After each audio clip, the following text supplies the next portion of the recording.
Alright, we got news. Big news going on.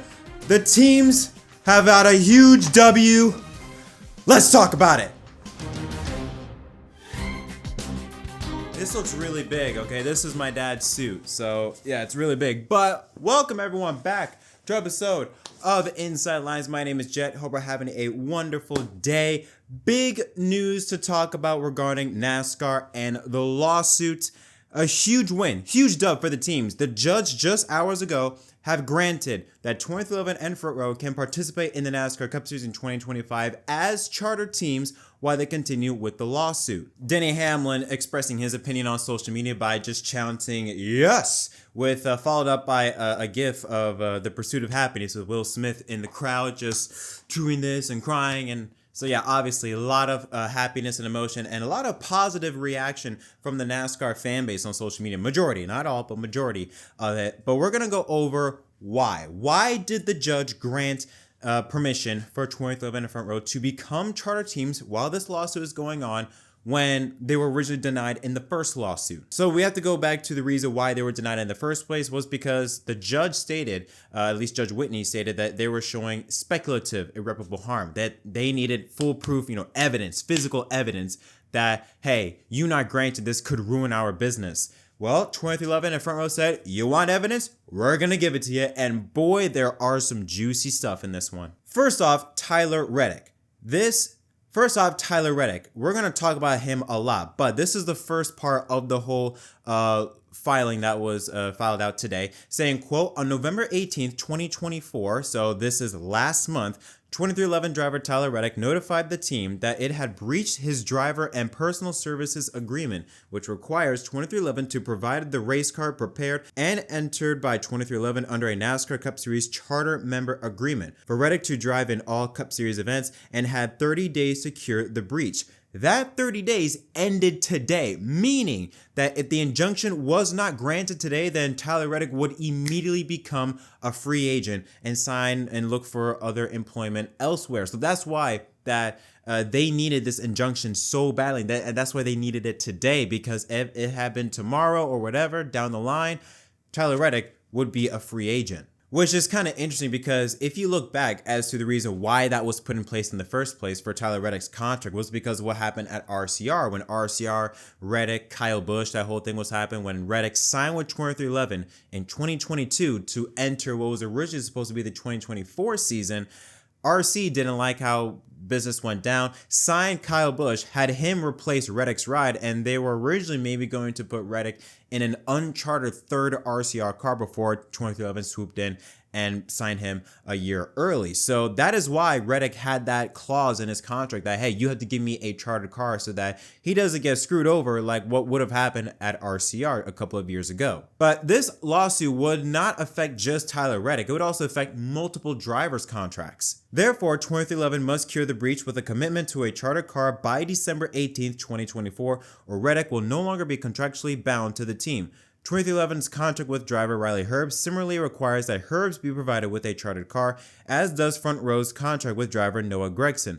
Other drivers have expressed similarly urgent concerns. Driver Bubba Wallace informed 2311 that he needs to know how it intends to compete, quote-unquote, immediately so that he can explore seats with other teams. So you want to talk about losing Reddick, also losing Bubba Wallace, who gave 2311 two of their 5 or 6 career wins in the Cup Series. So losing Reddick and Wallace, losing your core members of 2311 Racing would be extremely detrimental and would cause irreparable harm to 2311, and also including Front Row when you look at Noah Gragson, Front Row's new hiree. Not only would it affect drivers, but it would also affect sponsorships. On November 15th, 2024, 3 days before Reddick informed the team that they were in breach of his contract, stated that Monster Energy informed the team that it had decided to quote-unquote delay its Ultimate Race Weekend consumer promotion to a later date because the uncertainty around 2311, Tyler, and the relationship with NASCAR for the start of the season makes it, quote, just too big of a risk.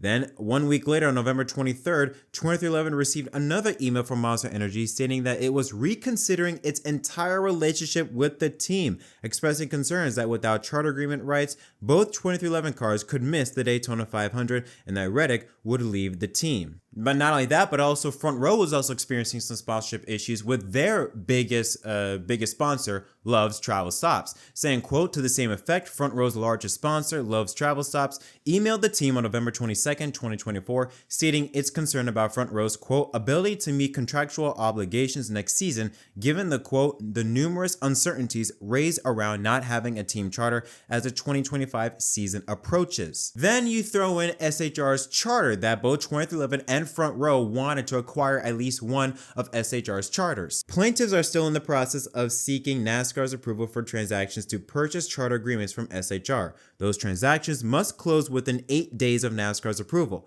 While NASCAR removed the release from its open agreements on November 15th, it has not done this for the SHR charter agreements, putting plaintiffs in the position of having to decide now whether they can go forward with those transactions and to take the same risk of releasing their antitrust rights that they face with respect to their own 2025 charter agreements. When you look at drivers' contracts, also including Corey Heim also emailed 2311 Racing with similar complaints, kind of like what Bubba Wallace, giving the assumption that 2311 will have Corey Heim driving select Cup Series races for the 2025 season, so that's something just to keep in mind. But they were having issues with driver contracts if they were not granted. Sponsorships they could have lost. And then another thing that the judge put in this filing, which I think is very eye-opening, he says that NASCAR is a monopoly. Quote, the court finds that NASCAR possesses monopoly power in the relevant market, which is the market for premier stock car racing teams in the United States. NASCAR's Cup Series is the only premier stock car racing series in the United States, and premier stock car racing is a distinct form of automobile racing with unique cars and highly specialized racing teams for which other types of motorsports like Formula One and IndyCar are not substitutes. Therefore, NASCAR fully controls which race teams can compete at the highest level of stock car racing. Effectively, it has a 100% market share. That to me is the biggest part to take away from this whole response by granting 2311 and Front Row this preliminary injunction to become charter teams. It's not Tyler Reddick could have become a free agent today. It's the fact that the judge stated that yes, NASCAR is indeed a monopoly to stock car racing. And that is big because when the trial is set to take place, looks like in 2026 when the trial will take place, then we get to really see everything. That comes into question NASCAR's acquisition of ARCA, NASCAR's acquisition of ISC, all these things that NASCAR did, which could have been quote unquote shady stuff, how they approached with this next gen deal by having all of the parts basically go through them. You know, they still own the next gen car. The teams don't own the next gen car.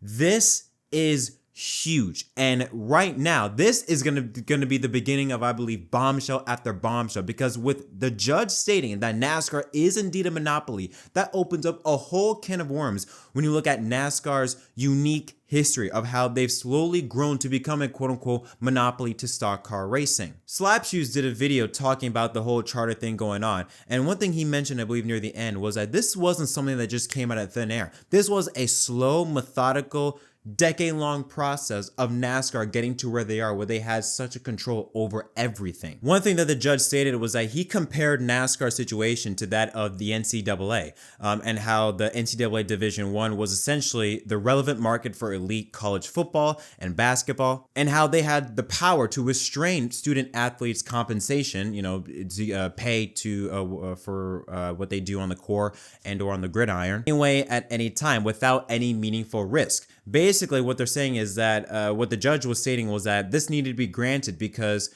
while 2311 and Front Row, they will suffer. They will lose sponsorships, lose drivers. They've showed evidence that they will lose a lot of very key components on what made their race teams successful in the first place.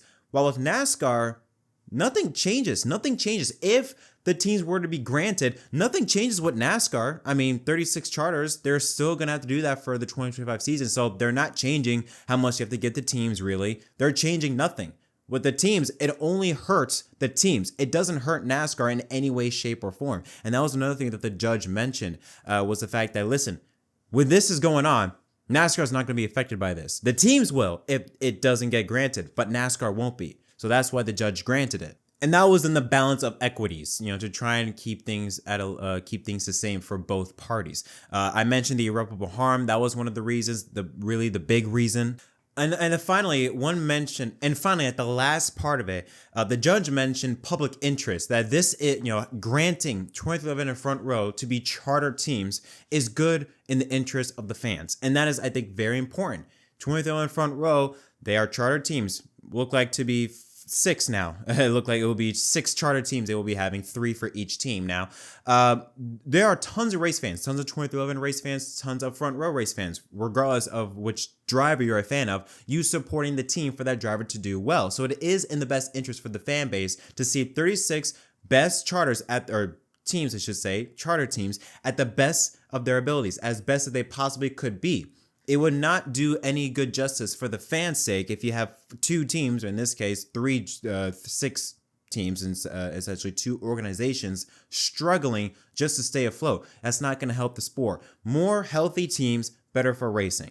That's basically what the judge is getting at. So I really love the way how this judge filed this response by granting 2011 and Front Row preliminary injunctions for them to become charter teams, because, them calling out NASCAR, or him, I should say, calling out NASCAR by saying, you are indeed a monopoly. That, again, is the biggest takeaway from this entire response. Not that Reic could have been a free agent, not that they were even granted. Yes, them being granted is huge, but that's not the biggest story.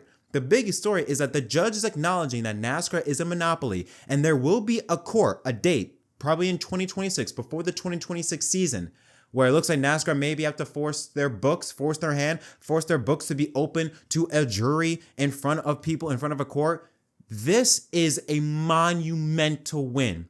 Honestly, probably one of the biggest turning points in NASCAR history, because what happens from this point onwards, what happens as a result of this lawsuit, could change NASCAR forever. You can't tell me now about time. Do you know how many lines I done put down, vibes I done sent out? But we in here to dig. I'll up the market till they come red carpet the kids. Success still the target. Soon I'll be crossing that bridge, but can't bring everybody with me. Family only. I got some people think I owe a favor, barely know me. That's why my focus on the road. It's all I know. I see them sticking close to play the